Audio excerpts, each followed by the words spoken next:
we need to figure out why it's so unusual, okay? Because what is the shape of it? we don't know, because we don't have an image of the object itself. One thing Do you we think see, they would be able to get it if they had this Mars footage? They would get an image of what that would indicate depends the how actual big the shape? object is. One way to get the object structure is as it spins around, and 3I Atlas does have a rotation period of 16 hours. And as it spins around, if it's like a cigar shaped, let's say, then the area that reflects the sunlight changes over time, so you see variability.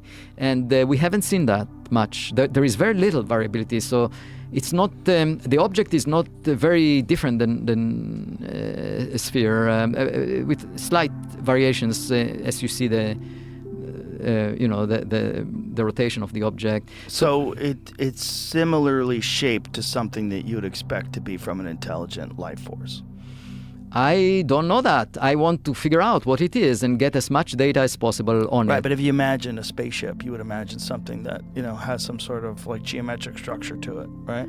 Well, Rendezvous with Rama, is a book that was written by Arthur C. Clarke. And in it, there is a cylindrical object that arrives into the inner solar system with dimensions of order tens of kilometers, not very far from what we are talking about here. Mm-hmm.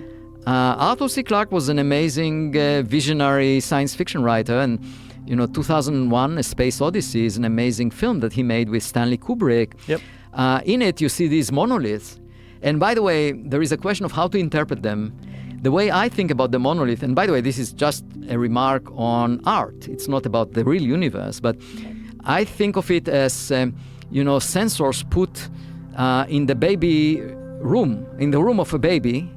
And we, as a civilization, is like a baby. We're just a few million years old. And actually, in the film, it shows the progression of human history. And so, as a baby, these aliens were putting monitors in the room to see what we are up to. And, that's something that makes sense. There is this dark forest hypothesis, one solution to Enrico. So Enrico Fermi, back in 1950, had lunch together with Edward Teller and other people associated with the Manhattan Project.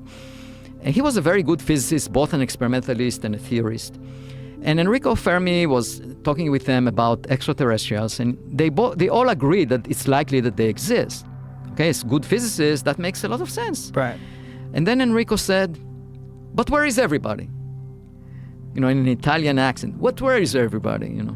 And if I were next to him, I would come to him and say, Enrico, I would put my hand around his shoulder. I would say, Enrico, this is a question that every lonely person asks.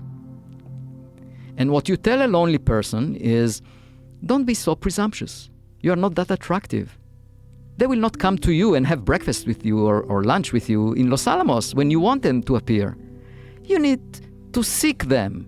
That's what you tell lonely people. You need to go to dating sites. You need to look through the window of your home and search for them. And he didn't build a telescope.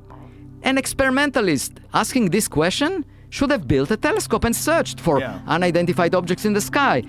That's the way to figure out the answer. Where is everybody? It's the most romantic question in science.